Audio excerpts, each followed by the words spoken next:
transfer stuff, inevitably they're linked to Harry Kane.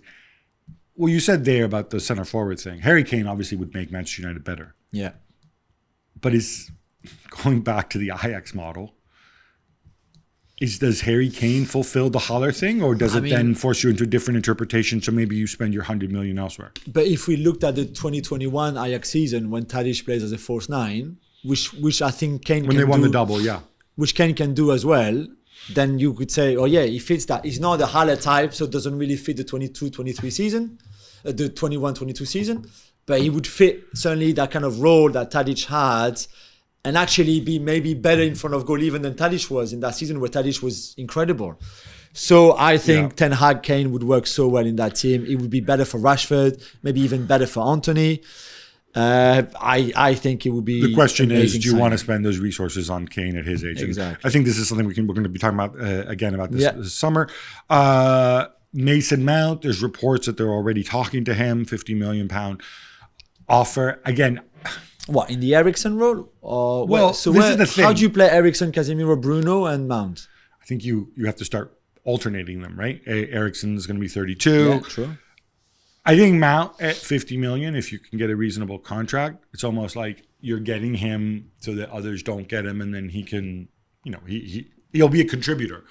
It's one of the areas where you could argue United do not have a pressing need right now, but he's not going to make you worse, right? Mount's going to help, yeah? Yeah, I think so. I mean, again, they need more depth. We've seen it this season.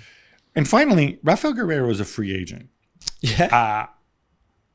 And he's been linked to Man City. I'm assuming he's going to be linked to other clubs too. He played in midfield late this year. Such a pep player for that.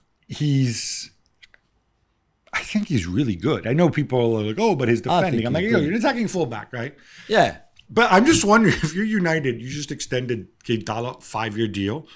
Could you wait a little while and maybe thought of this other versatile Portuguese You've got fullback? Malacia as well, and Shaw, and Wan-Bissaka still, and Dalot, as you say. Okay, is Guerreiro better than all these people you mentioned? Yeah. I mean, he's Paris born and bred as well. So I'm a big fan.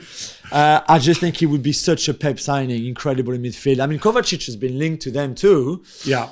What's that? I mean, Calvin, who's going to... You can't have Kovacic and all your current midfielders. You might lose Bernardo Silva, of course. But you might lose Gundogan too. And you will lose Gundogan too. Right. And so Kovacic makes sense. Kovacic for Gundogan, I think, makes sense. As in replacement if you don't keep Gundogan. And then if you bring Guerreiro, you can play at left back, in midfield. You can play right back too. Right back. You already have a Portuguese guy who does that too. Oh, that's João Cancelo. Wow. Yeah, but he's less two-footed than Cancelo was, I think. He's still more left-footed. No. But I mean, that would be an amazing piece of business too. But I think if you're Guerreiro, there's other clubs that need you more. And I wouldn't be surprised if other people step forward. Thanks so much for watching ESPN on YouTube. And for more sports highlights and analysis, be sure to download the ESPN app. And for premium content and live streaming, subscribe to ESPN Plus.